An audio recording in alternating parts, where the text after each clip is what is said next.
The man who spearheaded the Brexit movement is laying down a gauntlet to British Prime Minister Theresa May over her plan for a so-called soft Brexit. In fact, Nigel Farage threatening to return as the leader of the Independence Party unless Brexit is put back on track. And the man himself joins us, Fox News contributor Nigel Farage, via the telephone. Sir, thanks for joining us. Good evening. I know it's been a crazy, hectic day for you.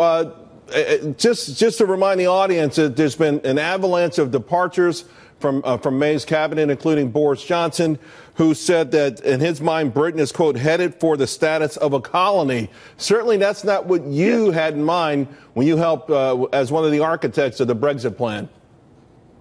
No, that's right. I mean, look, I spent 25 years trying to promote the argument that the European Union was a globalist project that would take away our liberty, our freedoms, our democracy, and that's exactly what it did. And I forced it. I led a rebellion in British politics, unlike anything seen in modern times. I forced the Conservative government to give us a referendum, despite everything, all the big companies, President Obama, everybody coming and telling us not to vote Brexit. We voted Brexit. And I said, look, I'm not a career politician. I got into this to try and change our country's history. I felt I'd done it. And now, Mrs. May, our Prime Minister, presented a plan to her own cabinet last Friday that, frankly, would do nothing less than betray everything the country had voted for. Now, I was very critical over the weekend of Boris and others, saying, come on, guys, you can't just stand there and allow this to happen. And I'm delighted that Boris has said what he said. And now, I think what is vital for Brexit to happen and for the UK to regain its independence as a nation and to be able to sign a free trade deal with America and our other friends in the world is Mrs. May has to go. So for the audience, 48 Conservative members of Parliament would have to all agree on this vote of confidence for May. And a lot of people are saying that the clock is just ticking down, that there's probably not enough time or enough votes there. Are they wrong again? Well, let's see. Commentators are usually wrong in my experience of life. I think, rather like polling companies, they're always wrong, aren't they? I mean, do you remember it was a 98.1% chance on Huffington Post of Hillary winning the election? So, hey, let's not take this stuff too seriously.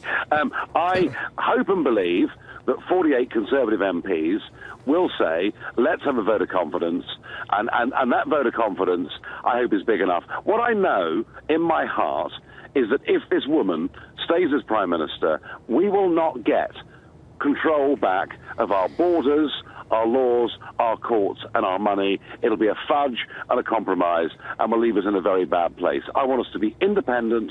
I want us to be free. And I particularly place emphasis on the relationship with America. Right. I think because of our shared culture, listen, we have different accents, but hey, we've got an awful lot in common.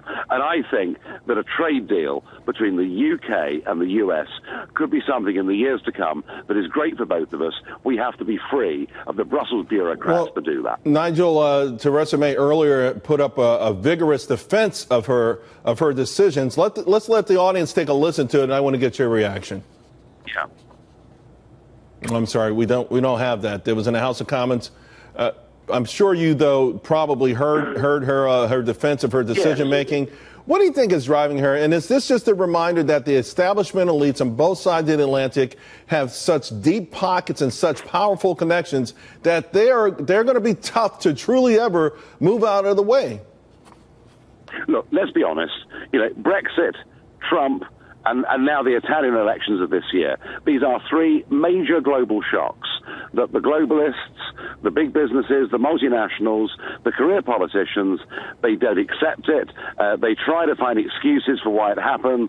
They dream up stories of Russian collusion. They accuse us all of lying. The truth of it is, they want to keep the world as it is, and the people want change. They're trying to stop change, and sadly, in my country, despite this revolution called Brexit, the person that became Prime Minister was one of the Remain campaign, and she is now playing a highly duplicitous role.